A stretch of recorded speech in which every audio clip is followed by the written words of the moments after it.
जुन हजुरहरुको आशीर्वाद ले आज यहाँ छु र यसरी माया दिइराख्नु होला मलाई। म पनि आउने वाला दिनमा खेसारी जी के साथ हम भी आए के चाहतनी और अपने लोग इनके सपोर्ट माया आशीर्वाद रही तो जरूर आए।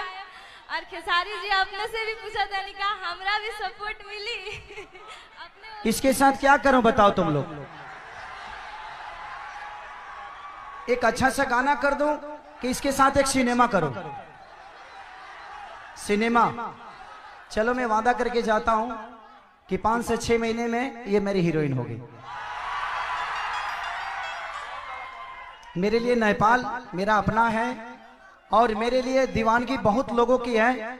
इस लड़की ने शादीशुदा होने के बावजूद भी पूरी तस्वीर के साथ पूरे जीवन के लिए मेरे को अपने हाथों में रख लिया।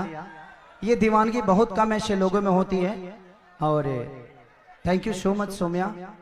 सोम्या ना खेसारी जी हम 8 साल के रहनी तब से अपने के फैन बानी। आज 21 साल के बानी आज आके अपने से मिलल बानी और हमरा ये विश्वास अभी तक ले नहीं कि हम खेसारी जी के साथ स्टेज पर बानी। ये पिछले वाले शो में भी आई थी लेकिन मैं मिल नहीं पाया था। लेकिन परसों 2-3 दिन पहले किसी ने मुझे वीडियो भेजा इनका और बोला कि भैया देखिए ये दीवानगी कोई सोम्या नाम की नेपाल की लड़की है और वो आपसे बहुत प्यार करती है, भगवान की तरह आपको मानती है। बेटा मैं भगवान नहीं आपका दोस्त हूँ और हमेशा आपके साथ रहूंगा। ये मैं वादा करके जाता हूँ कि तुम्हारी जब भी जरूरत कभी भी मेरी पड़े तो धड़क तुम कॉल करना और खेसारी के पास आ जाना। भैया आपका दिल इतना अच्छा है ना इसलिए हम आपके फैन हैं। कोई किसी का टैटू वो भी शादीशुदा लड़की इतना बड़ा नहीं बना सकती। एक खेसारी जी है जो हम बनाए वो भी वो ऐसे इस लायक के है इसलिए। Thank you Saumya. अच्छा इसी के साथ कर दूं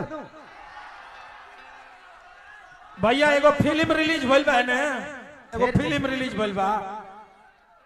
ए लोग के मारे तब आई आ गई बा। चल अच्छा रिकॉर्डिंग डांस कर दें? है नहीं कर पाओगे? अच्छा ठीक है चलो। सोम्या को प्रॉब्लम है कुछ कमर उमर में प्रॉब्लम है इसलिए नहीं डांस कर पाएगी। लेकिन मैं वादा करता हूं कि इसके साथ एक एल्बम और एक सिनेमा जरूर करूंगा आपको। आप वादा करके जा रहा हूं। हजुरहरु हेर्नुहुन्छ मेरो खेसारी जी सँग सिनेमा आयो भने